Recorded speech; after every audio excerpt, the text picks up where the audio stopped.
Namo Bhagavate Vasudevaya.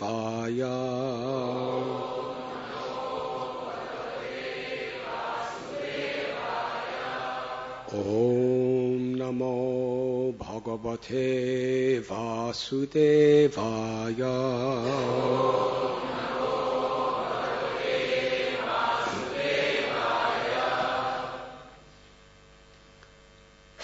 Sri Akrura Uvacha.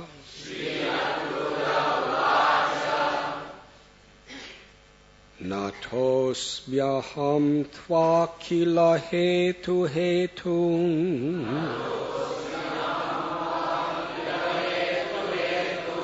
Narayanam purushamadhyam avyayam.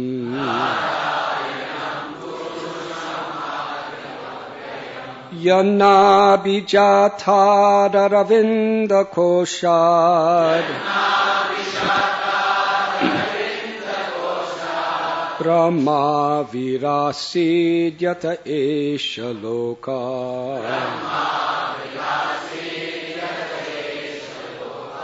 Sri Akrura Uvacha. Natosmyaham tva kila hetu hetam.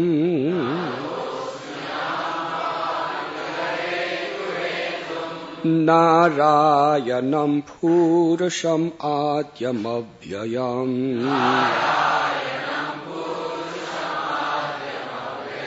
Yanabhijata Daravinda Koshad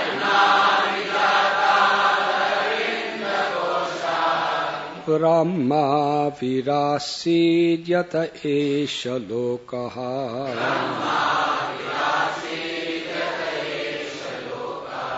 Sri Akrura Uvacha. Natosmyaham tva kila hetu hetum.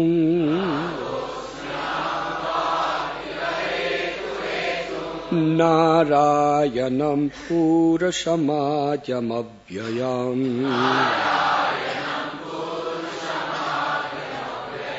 Yanabhijata Ravinda Koshad Brahma Virasidyata Esha Lokaha.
Ladies.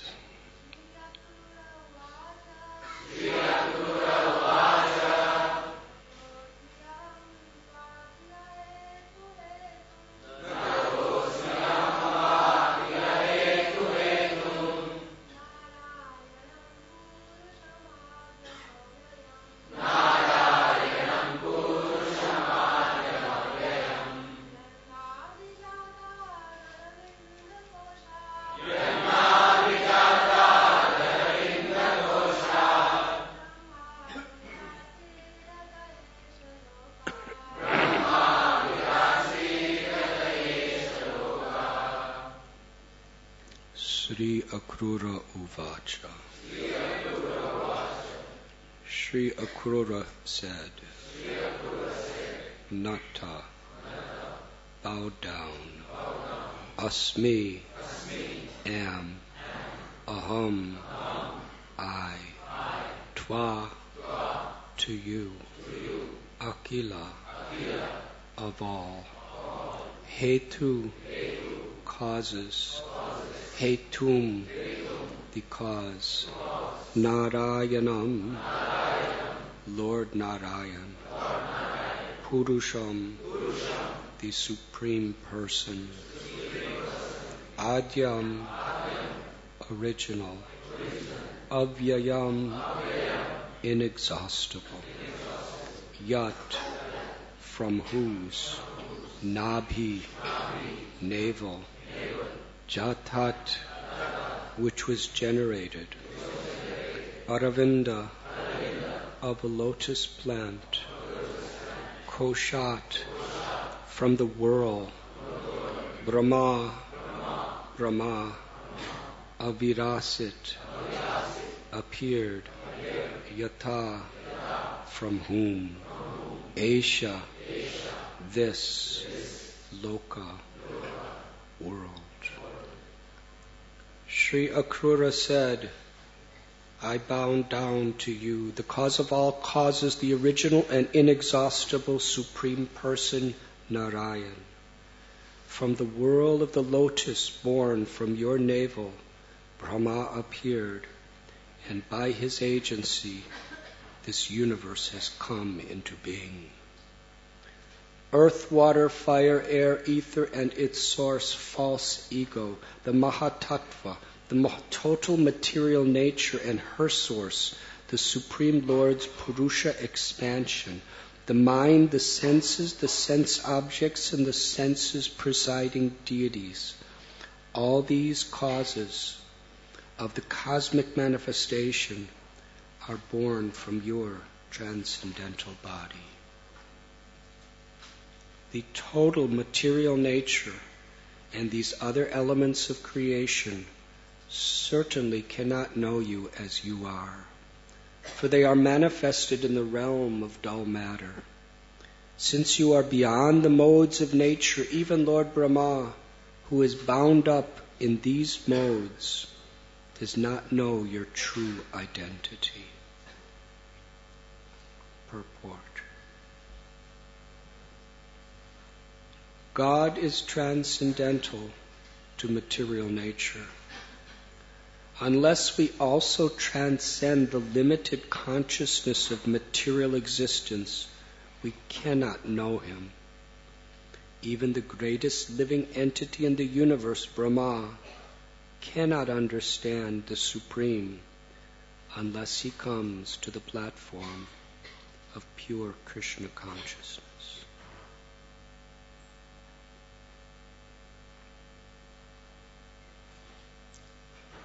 Om Jnantimidandasya Jananjana Chalakaya Chakshurun Militam Jena Tasmai Sri Gurave Namaha Sri Chaitanya Manobhishtam Sthapitam Yena Bhutale Swayam Rupa Kadamayam Dadati Svapadantikam Vandeham Sri Guru Sri Jutha Padakamalam Sri Gurun Vaishnavamscha Sri Rupam Sagrajatam Sahagana Raghunatham Vitam Tam Sajivam Sadvaitam Savadutam Harijana Sahitam Krishna Chaitanya Devam Sri Radha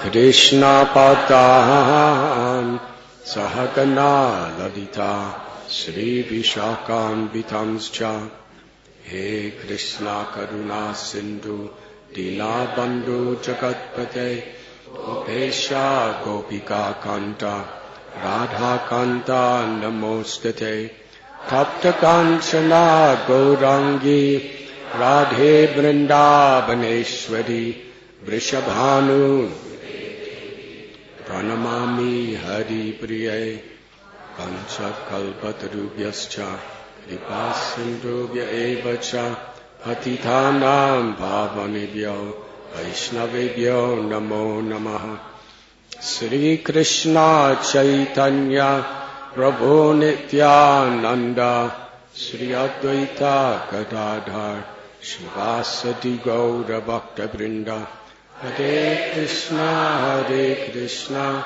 Krishna Hare Hare Hare Rama Rama Rama Hare Hare.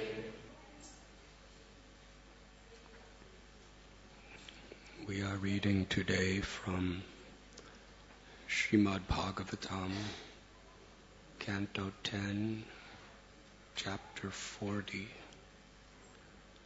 entitled The Prayers of Akrura, text 1 to 3.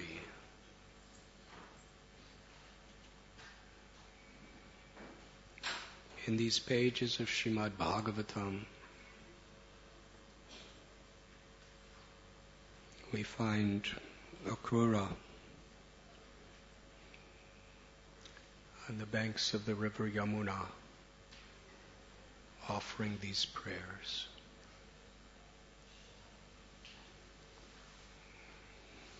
The story of Akrura's coming to Vrindavan on the order of Kamsa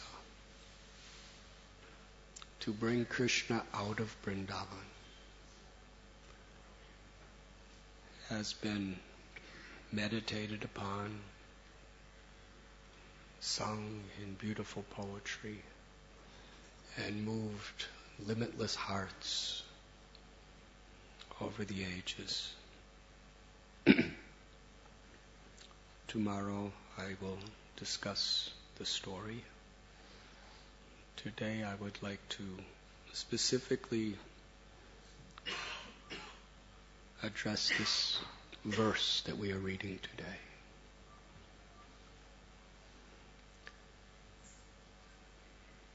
Akrura is Krishna's uncle and a great devotee with a completely pure heart. It was for this reason that Kamsa chose him to bring the message to Krishna and Balaram. Kamsa had sent so many powerful yogis who had demoniac natures to Vrindavan to kill Krishna. But Krishna, without even once lifting a single weapon, in the most exciting, imaginative ways, he delivered all of them. He did it in such a way just to attract our hearts forever.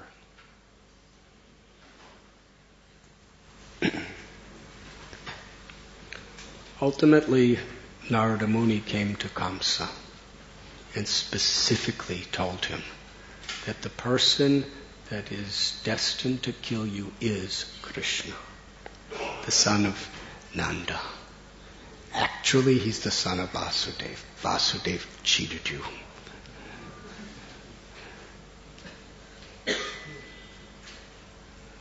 Kamsa was so angry. He wanted to immediately kill Vasudeva, immediately kill Ugrasena, his father, everyone. But Narada Muni said, don't do that. It will only make things worse. Krishna's the one you want to get. So now, for the first time, Kamsa was totally focused. Previously, he was trying to kill Krishna in so many ways, but he wasn't 100% for sure that that was the boy. That was his enemy.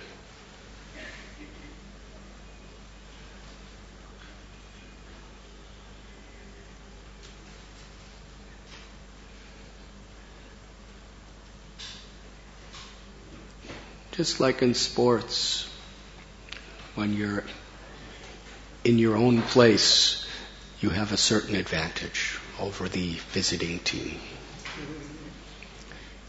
So Kamsa was sending his people to Vrindavan and they were all losing the match. So Kamsa was convinced, if I bring Krishna to Mathura, my place, then he will be destroyed. And he had so many terrible ways with different levels, alternatives of how to kill Krishna in Balaram. First he would invite them to a bow sacrifice and a wrestling match. When they would arrive, he had a Kuvalayapita, huge, gigantic elephant that was sure to kill little Krishna. But if that didn't work, he had Chanura and Mustika, these big wrestlers. He had so many plans and alternative plans. But how to get Krishna to come? Krishna's Govinda. He loves his cows, he loves his calves. From the time Krishna appeared in Vrindavan, he never left Vrindavan. The only hint of his leaving is when he went underwater to Varuna's abode to get Nanda Maharaj. But in one sense he didn't leave Vrindavan because he was in the Yamuna. But he never left. And he was so much loved by Yashoda and Nanda and all the Gopas and Gopis, Sri Radha. How could he ever leave Vrindavan? Why would he ever leave Vrindavan? And at the time he was just a small boy, hardly 11 years old.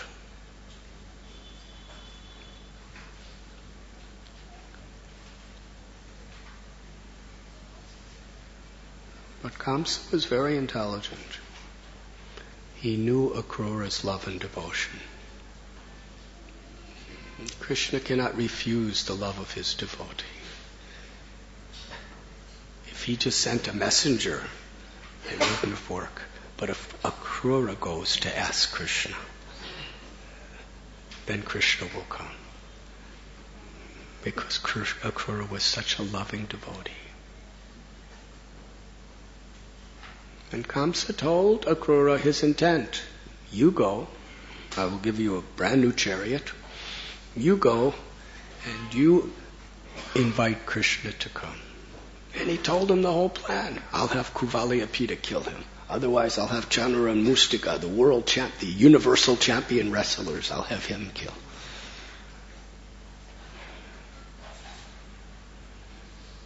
So Akrura was going on a very, very demoniac mission from Kamsa's side.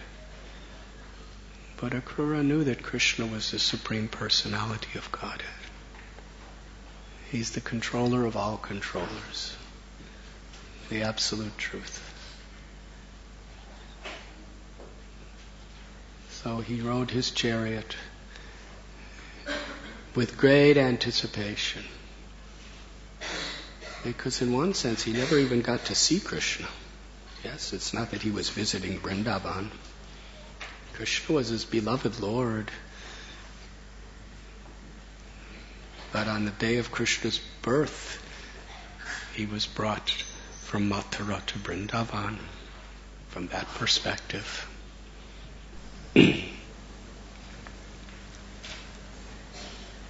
So Akrura, he knew that Krishna would understand his intention. And he understood that he was a part of Krishna's plan. So when he came to Vrindavan, Krishna and Balaram, Nanda, Yashoda greeted him so nicely. And when he told that he was going to take them away, the gopis were in so much anguish. Yashoda Mai was in so much anguish. Even Krishna and Balaram, seeing his devotees in that state, were in so much transcendental anguish. But they went. And as he came out of the precincts of Vrindavan, they came to the Yamuna River. And Krishna Balaram wanted to do some little ceremonies and drink some water. And Akrura watched. And after they came back to the chariot, Akrura said, "Let me take my bath." And with Krishna's permission, he went into Yamuna to take his bath. And as he was bathing and offering his prayers, he saw Krishna and Balaram in the Yamuna, the river. And this was very striking to him. How are they here? They were just on the chariot.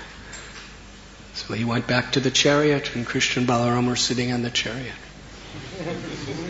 Then he went back to the river, and he saw them in the river. And then he saw Krishna manifest his form of Narayan. Beautiful bluish form. He was holding with 4 arms, he was holding his paraphernalia, the conch shell, the chakra, the gada, the padma.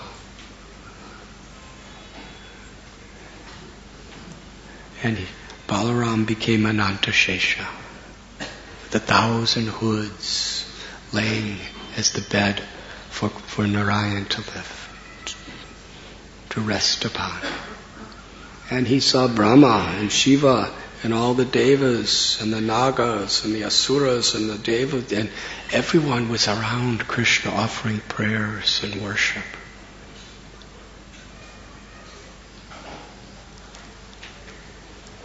And again, in these verses, he's offering his prayers. In this prayer today, he's describing the entire material manifestation. It is all coming from Krishna. Yes, sarva karana karanam, the cause of all causes. Janmadhyashyayata. Everything emanates from Krishna. Aham sarvasya prabhavo matta sarvam pravartate iti matva bhajante mambuddha bhava samanvita. All material and all spiritual worlds have their origin in the one supreme absolute truth.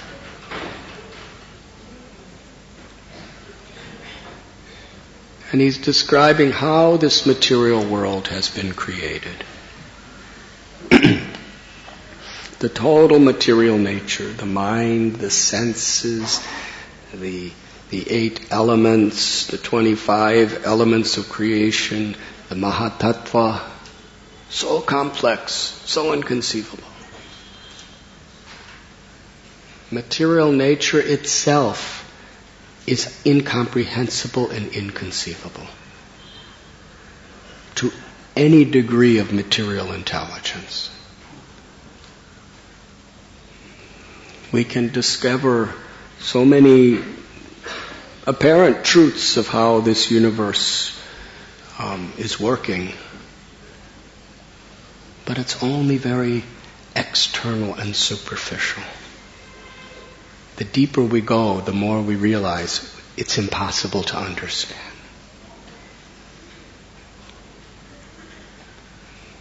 From the biggest perspective to the smallest perspective.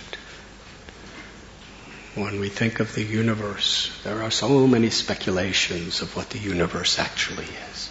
But how it's working and how the planets are actually floating and why they're floating and what is the sun and what is the stars. And it's incomprehensible.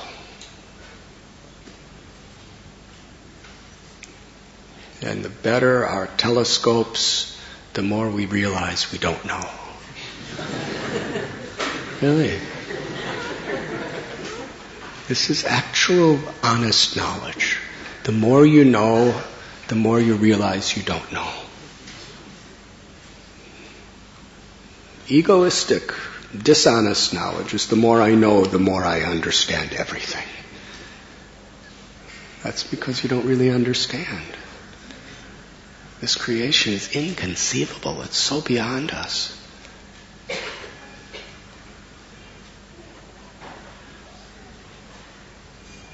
And even in the smallest particles, the atomic particles, and what's inside the atomic particles, scientists go deeper and deeper and deeper, and the more they go deeper, the more they realize there's something else there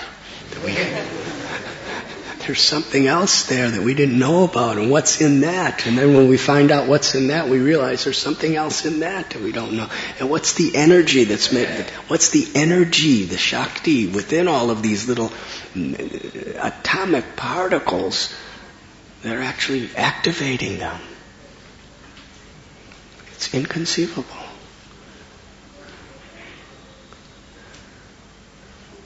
Everything about creation is inconceivable. The only thing that's conceivable is how inconceivable we are by thinking we can understand it.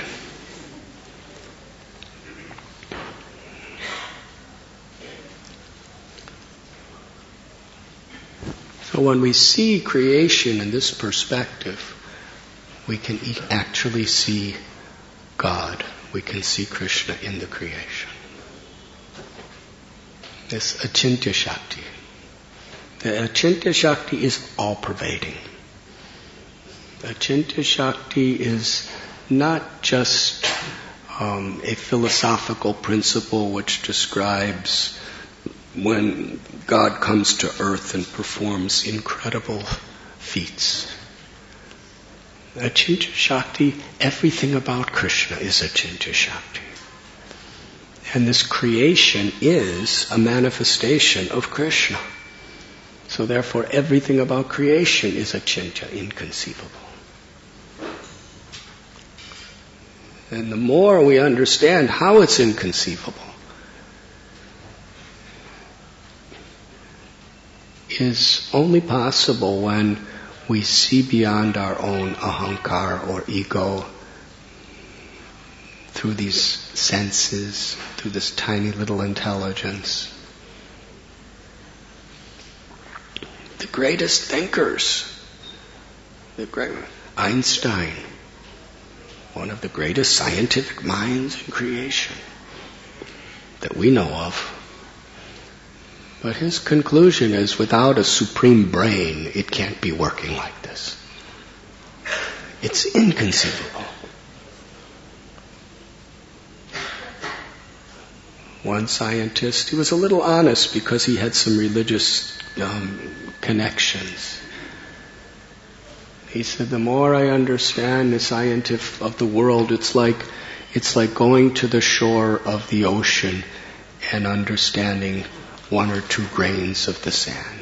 That's the most we can understand in the limitless shore of the ocean of material existence, is we can understand a couple little grains. We can't even understand what's in those grains.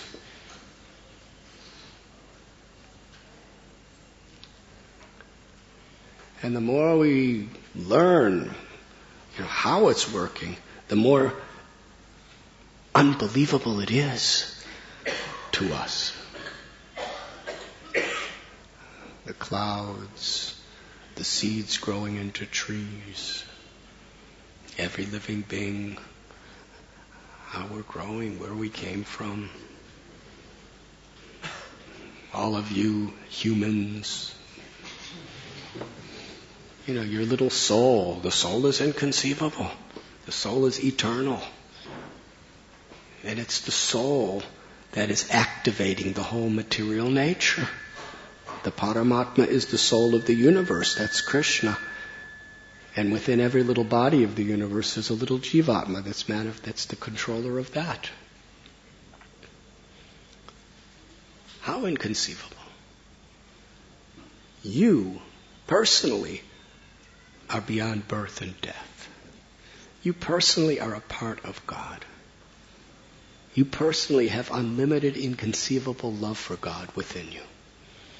You, each and every one of you, has total compassion toward every living being. Each and every one of us is Satchit Ananda, eternal, full of knowledge and full of bliss.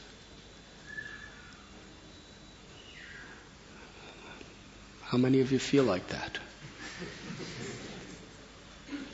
Each and every one of you is beyond suffering.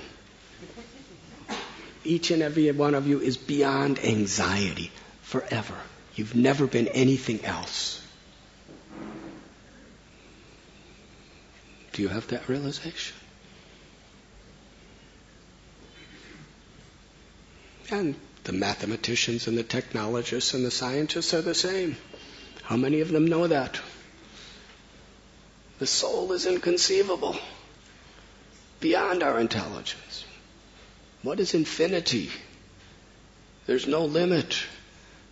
There's no beginning. There's no end. That's who we are.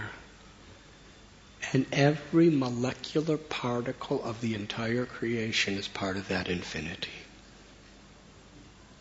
Because Prakriti, or material nature, is eternal. It's not subjected to time. Time just transforms things, just puts things in motion for this changes. But even scientists, Gaur-Hari, you can tell me, don't they say that matter cannot be destroyed, it's only transformed? Can you give us an explanation of that? Because he's a PhD and I a college dropout.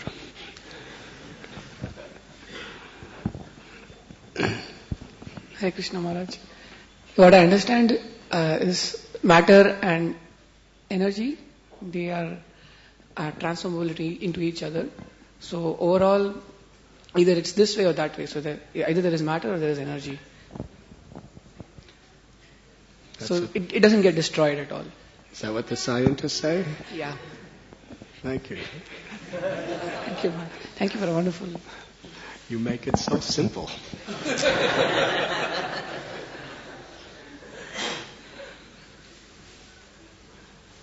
So how inconceivable that this whole creation, everything's time is putting everything in motion, and the three modes of material nature being influenced by time, Rajaguna, Tamaguna, Sattvaguna, is just making everything moving, and all the objects that we know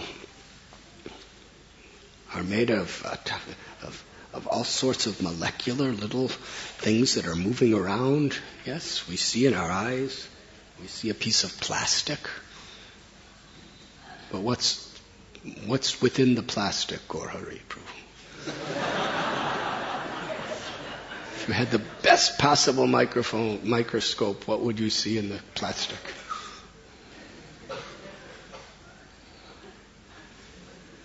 I'm learning myself, actually. Huh?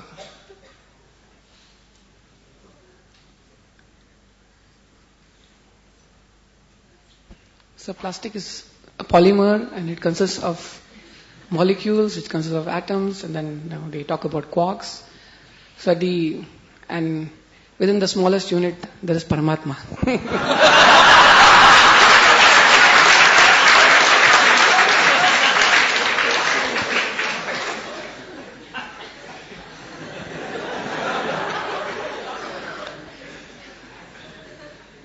So are all these things moving, all these atoms and molecules? They're constantly moving. Constantly moving. So whatever you see, this is constantly moving. It's totally inconceivable. And some of the elements they can't even really see, they just understand it's there just by the effects that's happening on other elements, yes?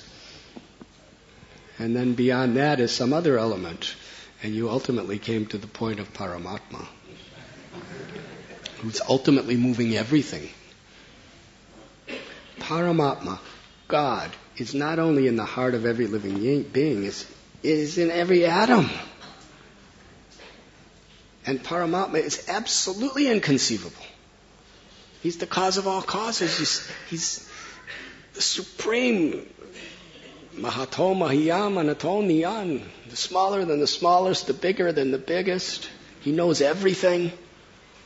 And He's at the very essence of every atomic particle. That's quite inconceivable.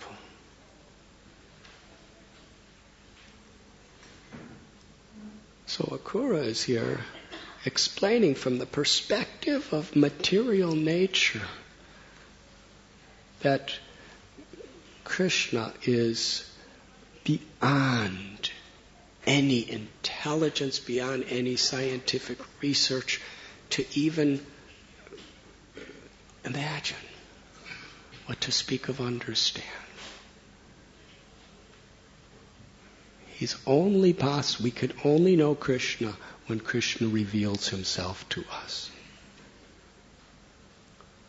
This is the basic principle of bhakti.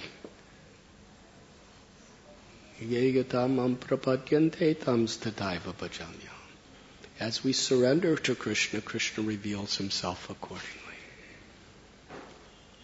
Daiviheshu gunamayi mama maya duratyaya mamevamye prapadyante mayameta tarantite. This material nature, incomprehensible, unbelievable, very difficult to overcome the illusions. Because you see, the energy that's behind everything within material existence is Maya, Mahamaya, the illusory energy. It's that illusory energy that is activating everything.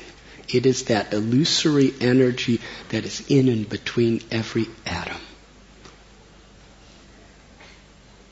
It's all there to keep us in illusion. But then Krishna tells, after explaining this Daiviheshu Gunamayi, this material nature which is completely beyond anybody's capacity, Krishna says that I am the controller of material nature. Because as Gaur-Hari Prabhu has so scientifically represented the very essence of IIT, that Paramatma is behind Mahamaya. The whole illusory energy is, Krishna is always within it, directing it and controlling it. So without Krishna, it's impossible to ever understand anything as it is, because Maya is so powerful. But by Krishna's free will, Bhaktyatvananyashakya aham evam vedorajana. Through devotion, Krishna is willing to reveal Himself to us. And when He reveals Himself to us, He could reveal Himself in everything. Krishna tells in Gita, for one who sees me everywhere and everything in me, for that person I'm never lost, nor are they ever lost to me. Premanjana churita bhakti velochanena. When by Krishna's grace we are given love, prema, we can see Krishna everywhere. We can see Krishna. And how do we see Krishna everywhere? We see the opportunity to serve Krishna and love Krishna in every situation.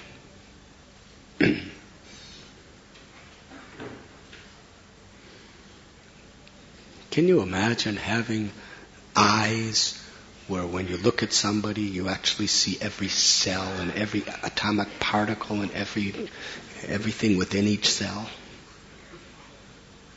You see all the atoms moving. Could you imagine having eyes that actually saw that reality?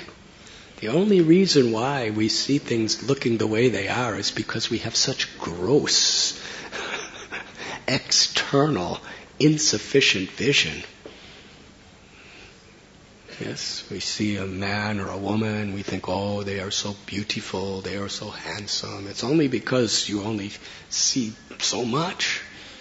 If only you had deeper vision, you would see the blood, and you would see the nerves, and you would see the organs, and you would see all the atomic particles and the cells and the atoms and the neutrons and the electrons and everything all moving around. And you wouldn't be attracted at all. Yes, it would be quite disgusting in one sense. So Maya keeps our vision on such a level that we remain in illusion. Isn't it inconceivable? Why a rat sees such beauty in another rat?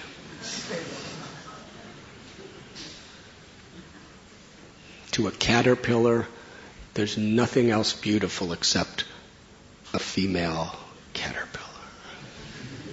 Yes?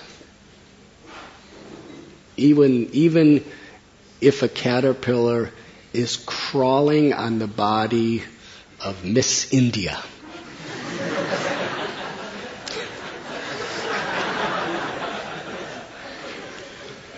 there's not the slightest bit of attraction. It's just looking, even while crawling, even on a very, very special part of the body of Miss India, the caterpillar's just looking for another caterpillar. That's how Maya works. We're just programmed to see things in such a way just to keep us in illusion. Just to keep these attractions and these aversions in our life. That is the power of material energy. And Akura is saying, but if Krishna wants to reveal himself, it is beyond all these material considerations. And here he is. He's seeing Krishna as Narayan. He's seeing Balaram as Ananta Shesha. And then when he's going to come back to the chariot, he's going to understand that Krishna and Balaram are the origin of Ananta Shesha and Narayan.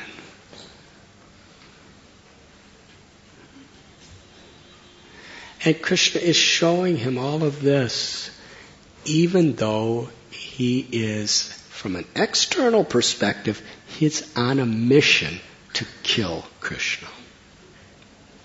He's on a mission to kill Krishna.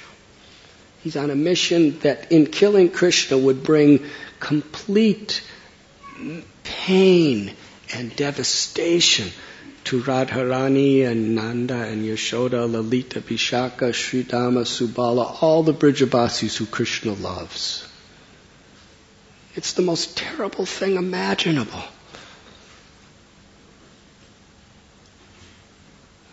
But he understood that Krishna knew his heart.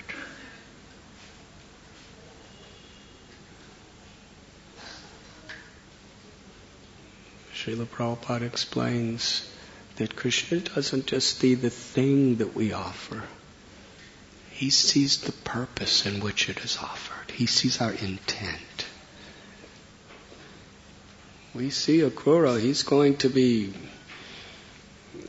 very much misunderstood by what he did. But he had such a pure intent. He really could understand that this really is what Krishna and Balaram wanted him to do.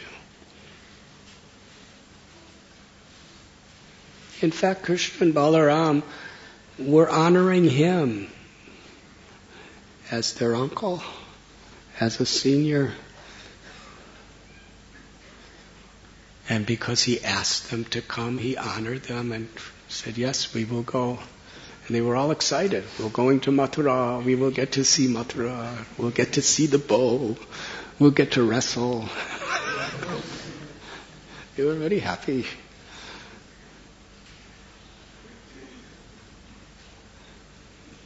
So the context of this beautiful prayer, that even Brahma, you are beyond the modes of nature. Even Lord Brahma, who is bound up in these modes, does not know your true identity. What to speak of a PhD from IIT? Even Brahma cannot understand Krishna's identity.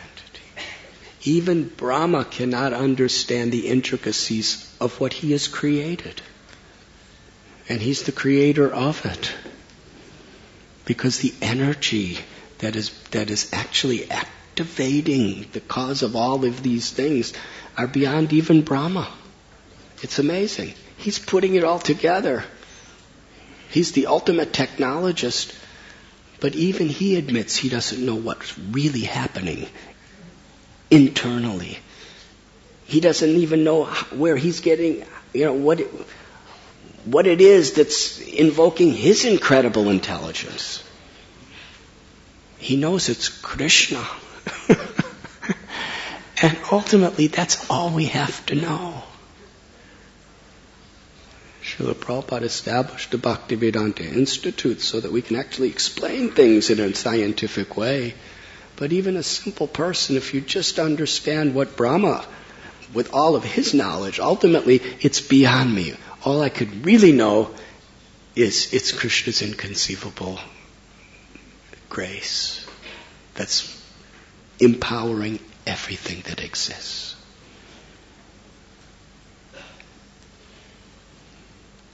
And Krishna reveals himself when there is devotion. Bhaktya-tvananya shakya aham evam vidurjana. Even with Brahma, even with Indra, even with the greatest brains in the spiritual, in the heavenly worlds, what to speak of this world, cannot comprehend. Krishna reveals himself, the cause of all causes, to those who have a sincere desire to serve with love.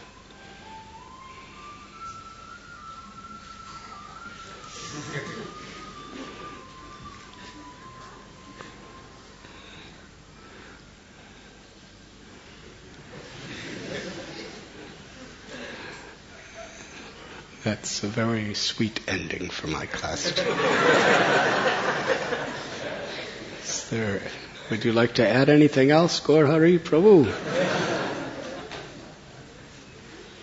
What does the Paramatma want to speak through you? Maharaj, thank you for a beautiful class. I enjoyed every moment of it. Especially the parts when you spoke.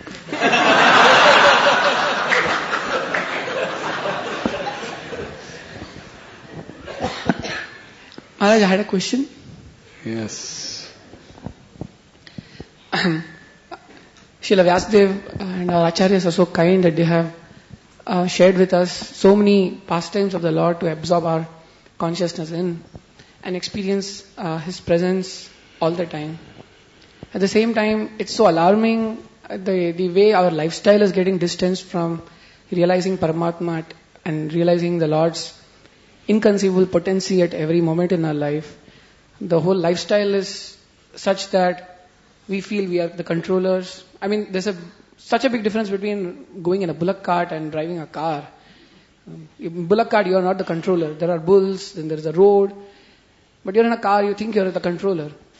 So my question was, there is realization of Paramatma or experience of Lord's inconceivable energy at every step, feeling ourselves insignificant functionally, and then there is hearing Hari Katha where we get to experience by oral reception the inconceivable energy of the Lord.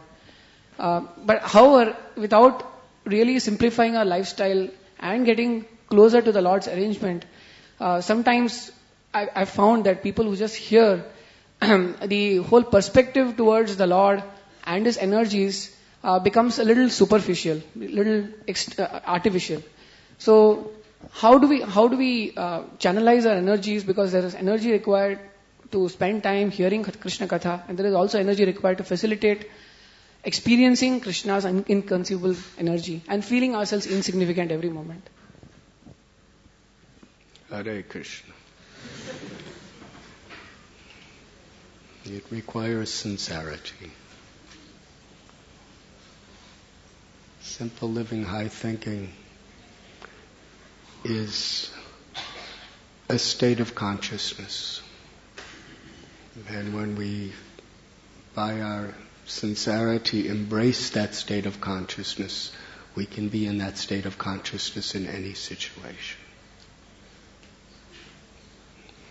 Certainly as a way of honoring Krishna, who has revealed all of his beautiful gifts to material nature, Mother Nature. It is an expression of simple living, high thinking. It is an expression of love to live in harmony with nature, to not exploit, to not abuse nature. Yes. Polluting the land, polluting the rivers, polluting the oceans, polluting the air is polluting Bhumi. Bhumi is an expansion of Radha, our beloved, Krishna's ultimate beloved. So when we understand these things, we will want to, as far as possible, live in a very natural, simple, and holistic way, where we're honoring the gifts of material nature which are being given by Krishna. When we see the divine energy behind this whole matter as Bhumi Devi herself, it's her energy within everything in this world, yes? And when we recognize her as the consort of the Lord, then we will want to live in a way that's very harmonious and not destructive. When we realize aham bija prata pita, that every living being is our brothers and sisters, because they are all the children of Krishna, the children of Sri Radha. And Radharani and Krishna are the perfect mother and father who love intimately, dearly every one of their children, which includes the trees and the insects and the fish and every category of animals and humans. If we understand that, then we will live in a way that is compassionate. That's the principle. But it's a matter of consciousness. And that consciousness, according to time, place, and circumstance, we have to do the needful. Srila Prabhupada wanted us to develop these very, very natural communities, but at the same time, he also wanted temples and cities. And he had buses going out to distribute books. Yes? Prabhupada was very happy with the communities that were protecting the cows and doing nice agriculture. But he was also happy with people who were, had fleets of buses to go out and spread the word.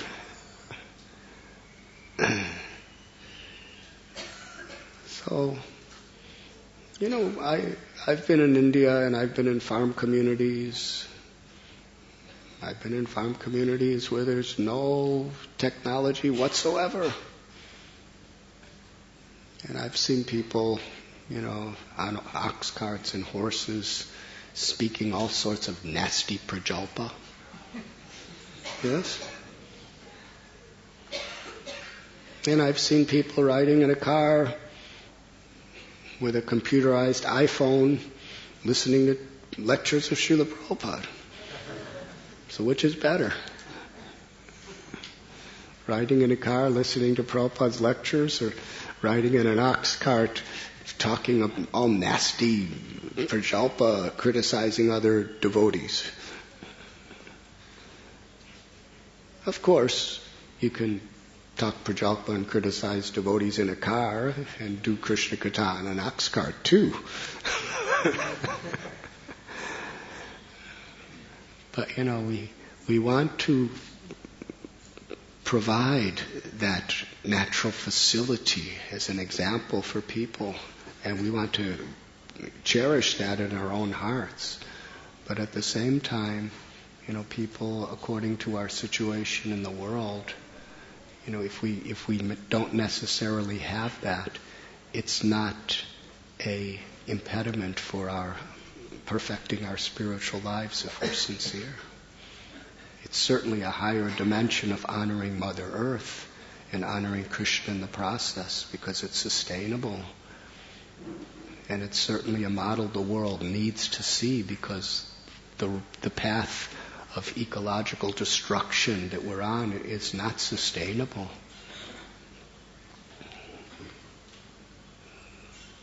So it's Krishna conscious to do that. But at the same time, not everyone can do that. And we shouldn't think because I can't, there's an impediment in my spiritual life. Because Srila Prabhupada wanted these centers in the cities where we could come, if we're eager to come for Srimad Bhagavatam class, if we're eager to come for arti, for satsang, for seva, we can attain the same perfection here. So we want side by side to try to set these very, very high sacred standards that you're speaking of. But at the same time, we want to give everyone, everywhere, the opportunity to attain spiritual perfection.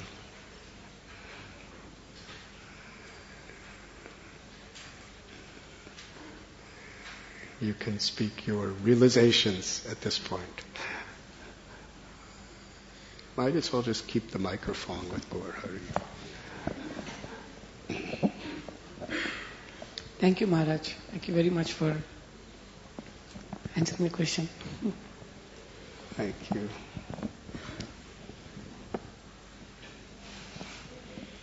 Just like Prishabhanu Prabhu is here, Kirtida Mataji, she wasn't necessarily living in a farm community where all of those, she was brought in a car to Bhaktivedanta Hospital. We didn't bring her in an ox cart. But she had an eagerness to hear about Krishna, an eagerness to serve Krishna, even though she was in a flat here in Bombay, because she chose to take shelter of the very essence.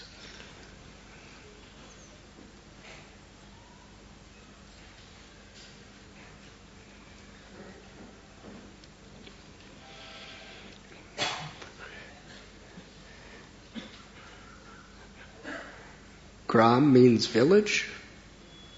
Yes? Is that correct? Well, Sri Chaitanya Mahaprabhu said Gramya Katha.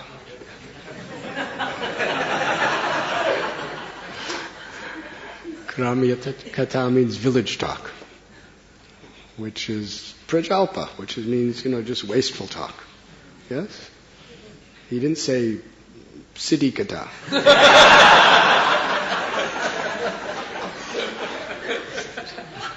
Gramya Katha.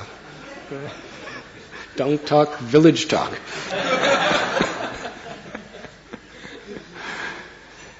So in other words, we like villages, but it's the tendency in the villages to speak all nonsense too. And it's the tendency in the cities to speak all. So just living a natural life like that isn't in itself. It brings us closer to sattva guna, the mode of goodness. But in itself, it's not. Because my understanding of Indian villages, there's so many mafias in those villages.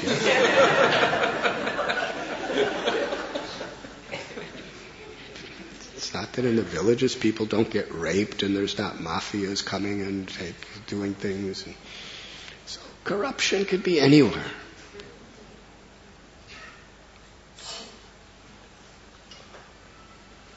So that's an ideal life of living in harmony with Krishna and nature, which is very sacred. That we want, Prabhupada and our acharyas wanted to demonstrate that as the positive alternative. But the real beauty of it is when we feel ourselves so close to Krishna in everything. Because when we're depending on the sun, when we're depending on the rain, rather than depending on retail stores,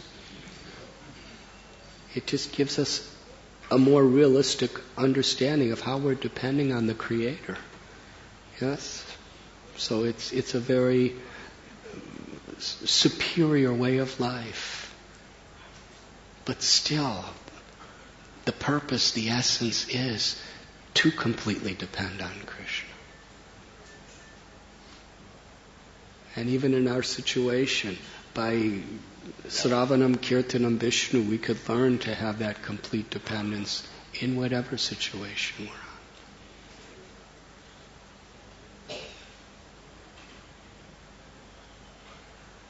Yes.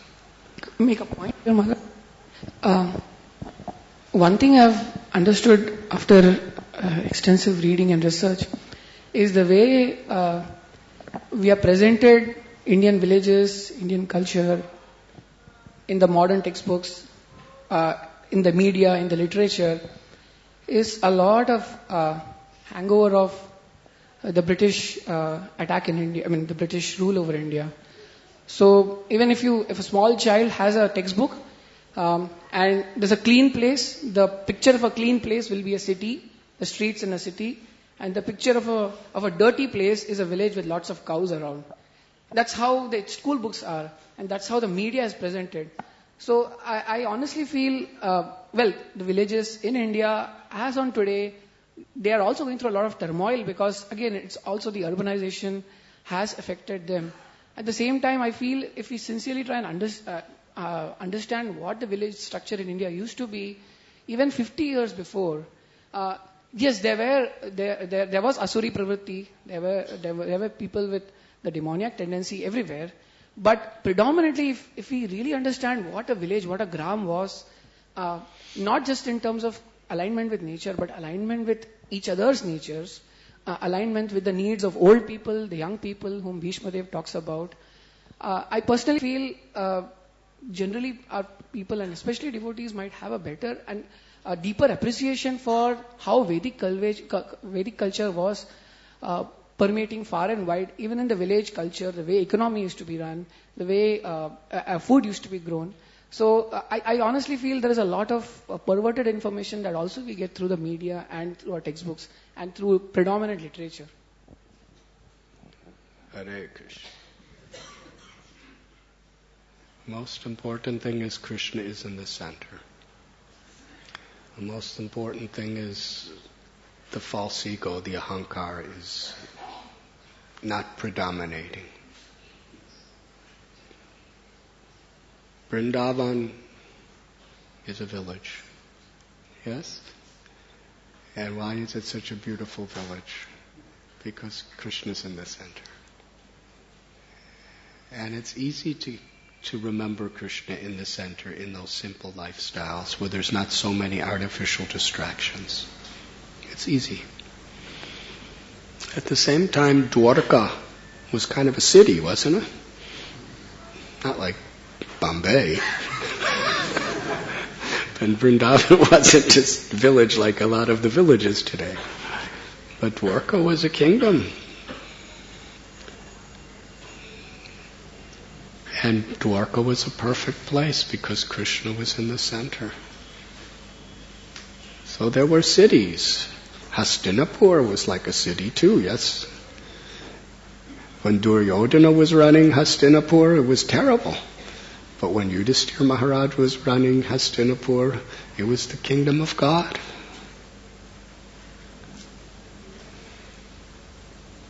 So the important thing is to not be the servants of our false egos. Because the false ego wants to exploit, wants to be the controller, the proprietor, and the enjoyer. And the real ego, the Atma, the soul, knows that Krishna is the supreme enjoyer, controller, and proprietor.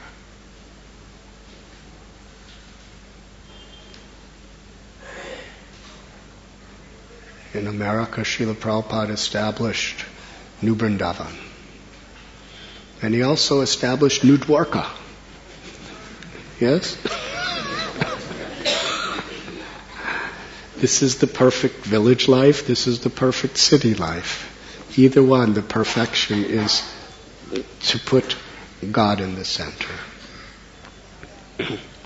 And the foreign invaders that came to India, whoever they may have been, their purpose was to exploit India for their own purposes.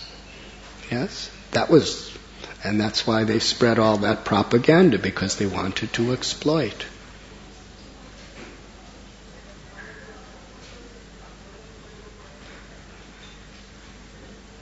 So to understand the actual real nature, because the real nature is Sanatana Dharma, that we are all eternally the servants of the Lord.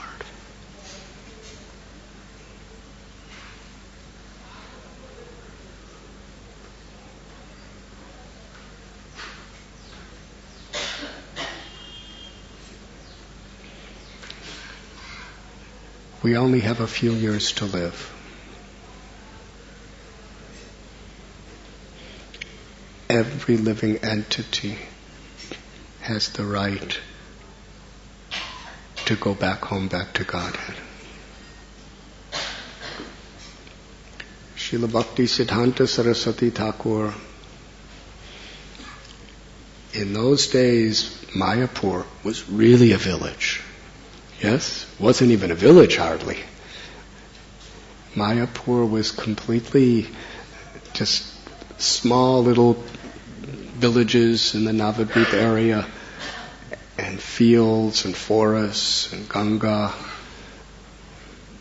And he had that land that Bhakti Vinod Thakur had given to him, which was Sri Chaitanya Mahaprabhu's birthplace, and Srivasangam, and the Chaitanya Mat, which was where Chandrasekhar and his good wife, Krishna's uncle and aunt, used to live, and where Chaitanya Mahaprabhu would perform beautiful kirtans. He had that whole area. It was the ultimate supreme village of the universe. Yes, Mayapur. And he developed something beautiful there and wanted to invite the whole world there. But at the same time, he spent most all of his time in Kolkata, which is a British city. Yes? Why? His ultimate worshipable object was Mayapur, and that was the standard, the ultimate. But still, he spent most of his time in Calcutta, dealing with people on the level of where they were at in the cities. Because that's where the souls were who could be delivered.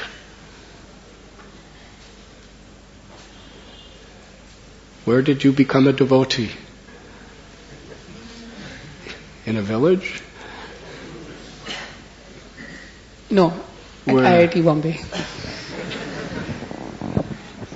IIT, it's an engineering college.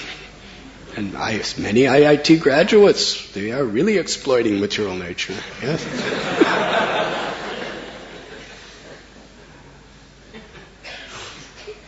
Because people in the spirit of Bhakti Siddhanta Saraswati Thakur and Prabhupada came to deliver and give you a chance to deliver.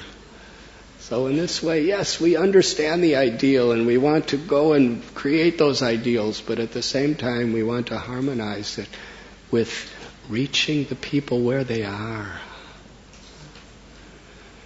Yes? That's the spirit.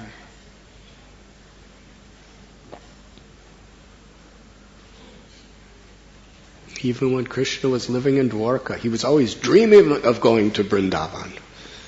But he remained in Dwarka. So similarly, we can be, our eco-village and all the villages and all these types of outreach, we want to really develop that unlimitedly. But at the same time, for those of us whose service are here, our hearts could be there. But there happens to be about 15 million hungry jivatmas in human bodies here in Bombay. Yes?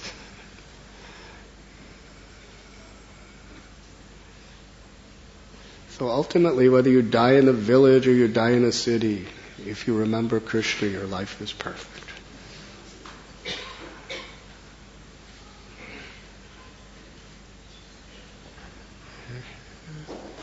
Is that all right?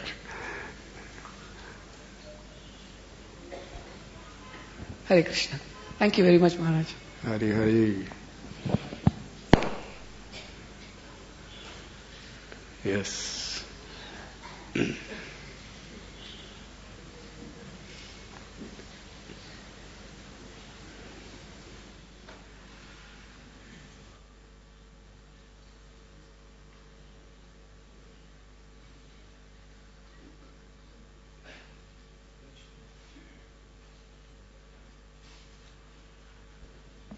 Hare Krishna.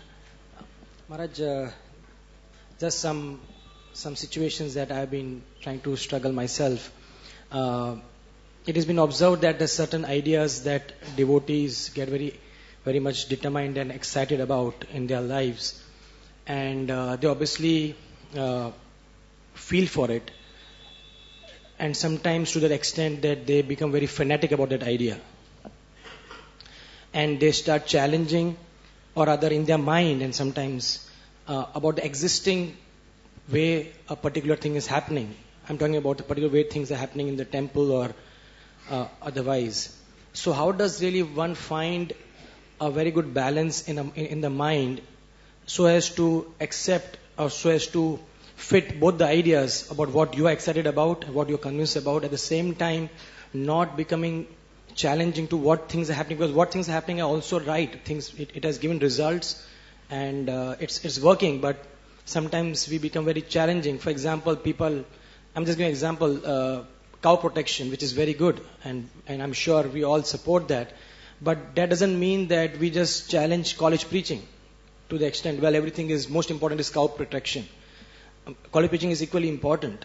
So similarly, many times devotees tend to get very excited to the extent fanatic about a particular idea, very fanatic about the way Prabhupada did things, and they become irrelevant now sometimes.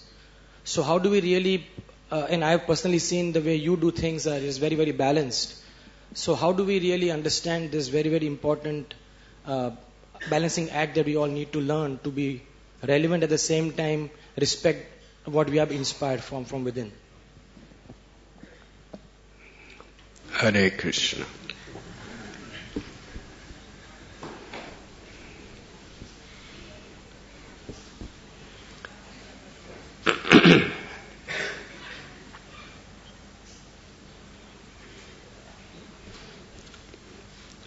Which is better, your heart or your brain?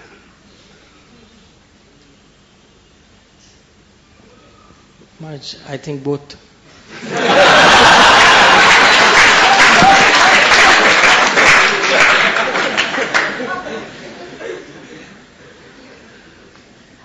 Which is better, your lungs or your kidneys? Definitely both. That's the answer.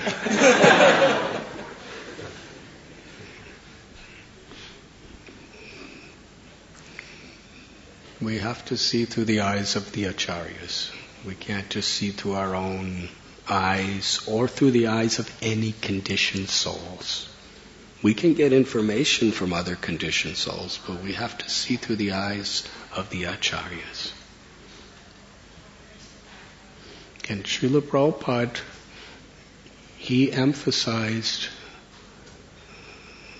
as did Bhakti Siddhanta Saraswati, as did Bhakti Vinod, the importance of unity. Unity on a higher principle.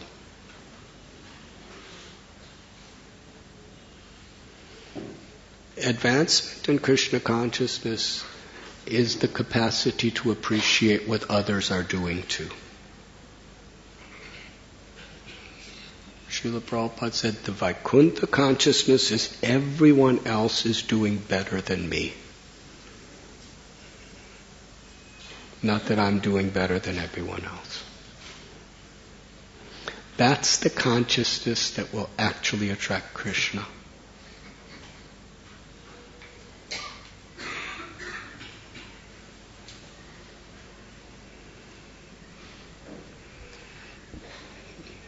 In our movement, I've seen people so enthusiastic about doing very great outreach types programs.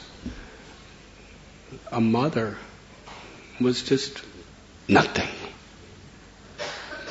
What is the use? You're just sitting home taking care of children. Why don't you go out and distribute this and distribute that? Yes? But in the scriptures, a mother is the mother's love for her child and her service to her child is foundational to a whole society spiritually. Yes?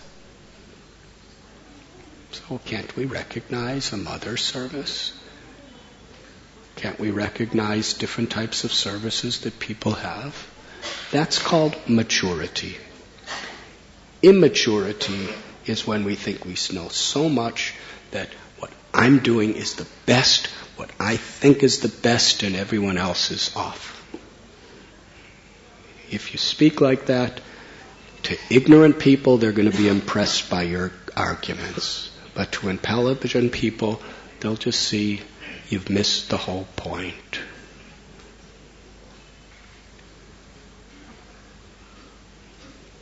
I remember when Srila Prabhupada, when he would come to a farm community, he would emphasize cow protection and agriculture. When he would go to our schools, he would emphasize educating our children. When he would meet Bhaktivedanta Institute, he would emphasize the need to speak the scientist language and give them bhakti.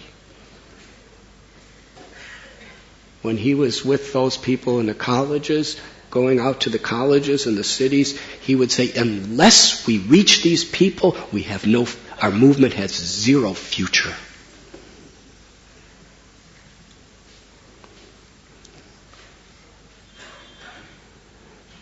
And when he came to the temples, he said there is no one more important and no one closer to Krishna than the pujaris. And when we go in the kitchen, he would say it is the cooks cooking prasad that is the basis for our entire society. Nobody could do anything else they're doing without the stomach, the kitchen. Yes? So he made every single person, whether you were living in a city, whether you were a pujari, whether you were living in a farm community protecting cows, whether you were, whatever you were doing. He made every devotee who was sincere to practice Krishna consciousness feel ultimate importance. And he gave everyone ultimate appreciation.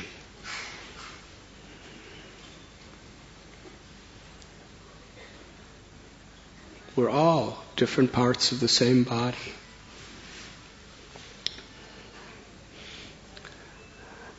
I've seen even the best cow protections that I've seen, maybe there's other things here in India, and they're really protecting cows, whether it's our eco-village Govardhan or whether it's these huge communities in Rajasthan, but they are practically totally dependent on contributions coming from people in the cities. Yes? They couldn't grow and protect so many cows otherwise. Even in Bharsana and those places, they're getting donations from cities all over the world. It's not that they're saying, we're good and you're bad. Well, if we're bad, we're not going to give you donations anymore. See how good you become, what?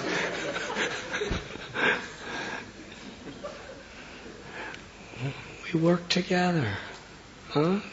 We work together. We don't want to be dependent on cities, but at the same time, we work together.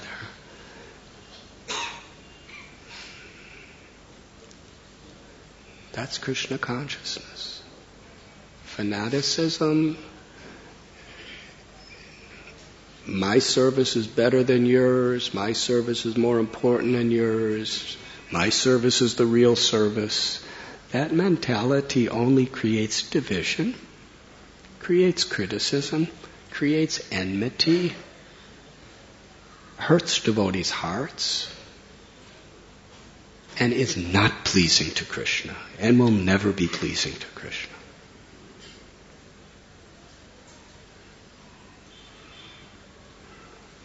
Different devotees have different natures.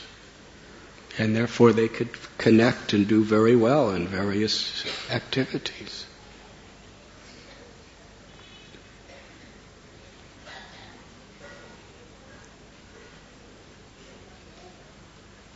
King Prataparudra, he was a king. Kolavecha Sridhar was a little banana seller. Who's better?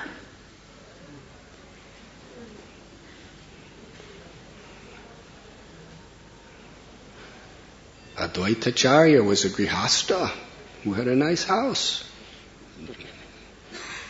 6 children, I think, yes?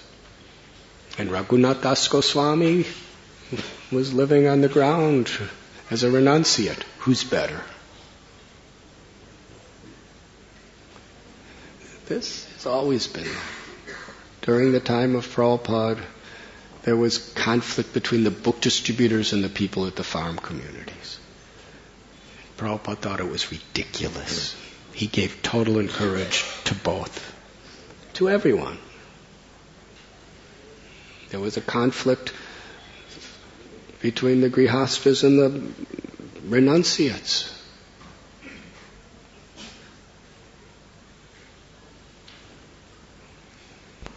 Prabhupada saw it as a way our movement could be destroyed. And because it was the renunciates, the sannyasis, that were actually criticizing the grihastas, they were the ones causing the division. Prabhupada totally took the side of the grihastas. Why? Not because he was against it. He was against the mentality of the renunciates, that we are better than you.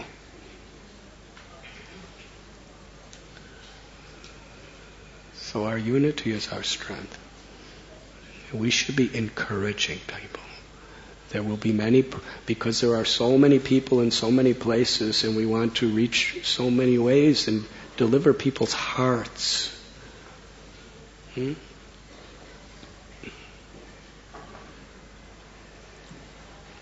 So we should appreciate each other's service. We should empower each other's service. Because if we if we water the root of the tree, every leaf, branch, and flower will flourish. So if we please Krishna through this type of humility, through this type of appreciation, there are many different types of services. It's just the same old, ridiculous, mundane consciousness and false ego that mine's better than yours. Mine's right, yours is wrong. It takes humility to see through the eyes of the acharyas and how to appreciate all. Does that answer your question? Krishna protected cows. So what could be better than cow protection?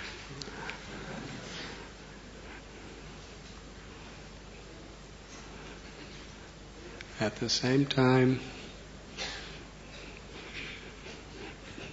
you're all like Krishna's cows in the city. We have to protect all of you too. Yes?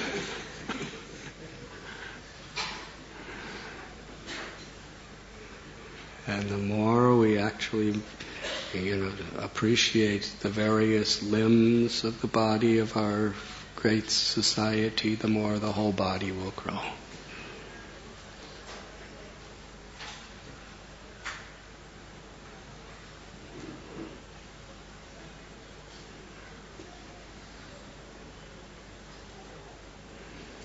Thank you very much. Srila Prabhupada ki jai.